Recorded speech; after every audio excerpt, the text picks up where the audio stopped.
Oui, ces commémorations sont là à la fois pour nous rappeler notre histoire, les sacrifices qui ont été consentis par nos aînés.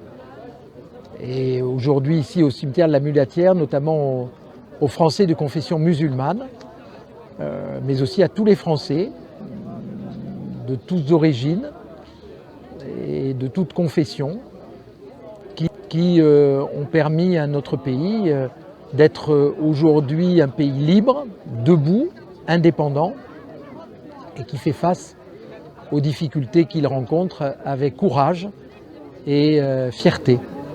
Ça fait une dizaine d'années que nous avons découvert l'existence de ce mausolée, je dirais.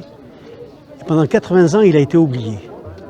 Oublié, je ne sais pas pour quelle raison, mais pendant 80 ans, des soldats qui sont morts pour la France, on n'a jamais eu l'occasion de venir nous recueillir sur leur tombe ou de rappeler effectivement ce qui a causé le fait pour qu'ils soient morts pour ce pays et le sang qu'ils ont versé pour lui.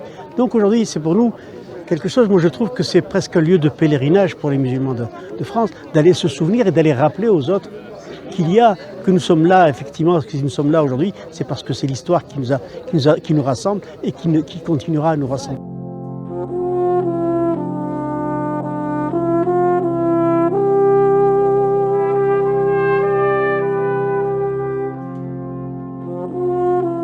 Il est important pour nous, en tant qu'élus de la nation, pour les jeunes, parce qu'il y avait des jeunes qui étaient présents à cette cérémonie, de souligner que des Français, des soldats de confession musulmane sont morts pour la France.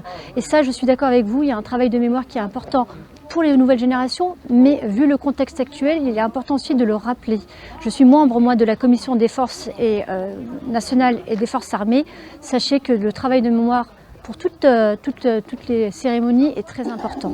L'objectif, c'est de montrer à notre jeunesse que ce qui peut se passer aujourd'hui, tout ce que nous entendons, tout ce que nous voyons, les actes anti-musulmans, le racisme, etc., la seule chose que nous pouvons leur opposer, ce sont ces gens-là.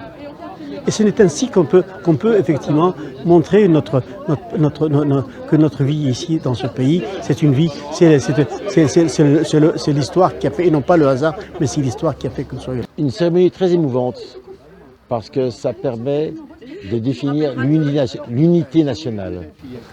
Comment est-ce qu'on est français? On est français parce qu'effectivement on peut naître en France, on est français parce qu'on peut être de parents français, et on peut être français parce qu'on est mort pour la France et qu'on a servi la France. Et c'est pour ça que cette cérémonie pour moi est très émouvante, dans le sens où ça rassemble un peu tout ça. Et une petite chose d'actualité, ce que je tenais à dire, c'est que ces 120 musulmans morts pour la France sont enterrés en terre de France, contrairement à ce que certains veulent bien laisser entendre.